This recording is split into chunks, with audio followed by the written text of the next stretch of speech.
صرف دنیا میں نافرمانی کے سبب قیامت کا دن ہی عذاب میں کاٹنا پڑ جائے نا تو یہ ان امیجنیبل ہے 50,000 سال.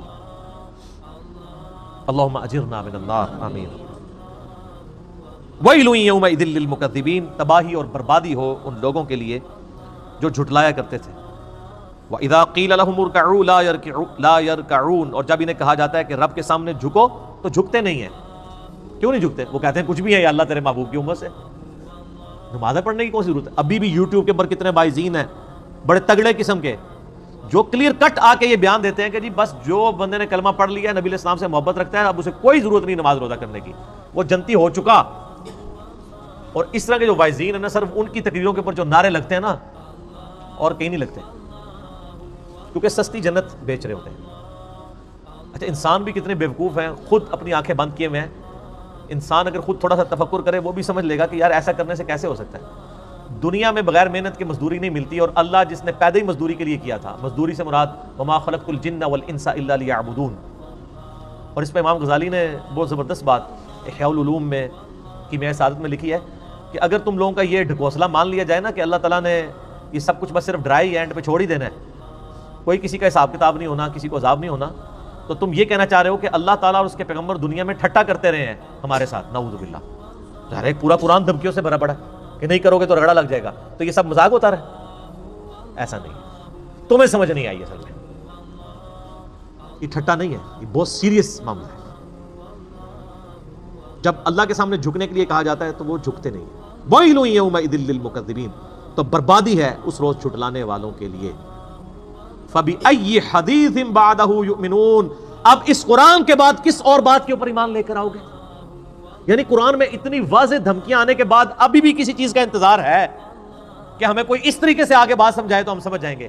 اللہ تعالیٰ فرماتا ہے اس واضح دھمکی جو قرآن کی شکل میں نازل ہو چکی ہے، اس کے بعد اب کون سی چیز ہے جس کے تم انتظار میں ہو کہ اس کے بعد تم بات کو قبول کرو گے؟ جب اس کائنات کا مالک خود اپنے پیغمبر کے ذریعے اس کا کلام نازل ہوا ہے اور وہ خود دھمکیاں لگا رہا ہے. یہ نبی علیہ السلام کا کلام نہیں ہے، کلام اللہ ہے، آپ کی مبارک زبان سے نکلا ہے. کلام تو اللہ کا ہے.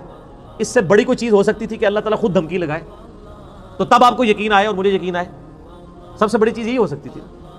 تو اللہ تعالیٰ فَبِأَيِّ حَدِيثٍ بَعْدَهُ يُؤْمِنُونَ، کس بات پر اس کتاب کے بعد ایمان لاؤ گے تم لوگ؟ اللہ کا قرآن نازل ہونا، اس کی کتاب کا نازل ہونا، اور پھر صرف کتاب نہیں، اس کتاب کی پریکٹیکل اپلیکیشن. لَقَدْ كَانَ لَكُمْ فِي رَسُولِ اللَّهِ أُسْوَةٌ حَسَنَةٌ، قرآن مجسم.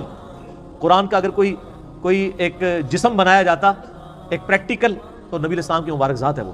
جو صحیح مسلم میں حدیث ہے، سیدہ عائشہ سے کسی نے پوچھا کہ نبی علیہ السلام کے اخلاقیات کیسے تھے، آپ علیہ السلام کے معاملات کیسے تھے، تو انہوں نے کہا قرآن نہیں پڑھتے، قرآن ہی نبی علیہ السلام کے اخلاق. یعنی قرآن کا مطلوب انسان اگر کوئی روئے عرض پہ ہے پریکٹیکل فارم میں، تو اللہ کے محبوب صلی اللہ علیہ وآلہ وسلم کی مبارک ذات ہے. پریکٹیکلی انہوں نے کر کے بھی دکھا دیا، سلیبس کی فارم میں کتاب دے بھی دی اور قیامت تک کے لیے چھوڑ بھی دی. حجۃ الوداع کے موقع پہ بھی فرمایا قرآن چھوڑ کے جا رہا ہوں اور میری سنت. غدیر خم پہ بھی فرما دیا کہ قرآن کو پکڑ لینا، ہدایت پہ رہو گے، چھوڑ دو گے گمراہ ہو جاؤ گے، اور میرے اہل بیت کے ساتھ اس نے سلوک کرنا. قرآن ہی کر کے گئے نبی علیہ السلام. اسی لیے میرے بھائیو، جو میرا پہلا مسئلہ ہے نا، مسئلہ نمبر 1، وہ ہے ہی ہے امام الانبیاء کی دعوت قرآن.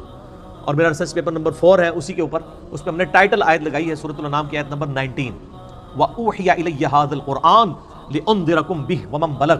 اے نبی علیہ السلام فرما دیجئے یہ قرآن مجھے اس لیے وحی کیا گیا تاکہ اس قرآن کے ذریعے میں تمہیں ڈر سناؤں، اور جس تک یہ کتاب پہنچ جائے وہ اس کتاب کے ذریعے ڈر سنائے. فَذَكِّرْ بِالْقُرْآنِ مَن يَخَافُ وَعِيدٍ، قرآن کے ذریعے اے نبی علیہ السلام نصیحت کیجئے اس کو جو خدا کی دھمکی سے ڈر جائے. تو نبی علیہ السلام کی دعوت کا تانا بانا ہی قرآن تھا. صحیح مسلم میں اوپر تلے 4 حدیث ہیں کتاب الجمعہ چیپٹر کے اندر کہ نبی علیہ السلام قرآن حکیم ہی پڑھ کے تقریر کیا کرتے تھے، اور اکثر سورہ قاف ہوتی تھی، سورہ نمبر 50 پارہ نمبر 26 کے اندر. تو قرآن کے ذریعے آپ علیہ السلام تذکیر کیا کرتے تھے، اسی کے ذریعے نصیحت کیا کرتے تھے. اسی لیے آپ کو اثر بھی نظر آتا تھا، قصے کہانیاں نہیں تھی بلکہ اللہ کا سچا کلام تھا.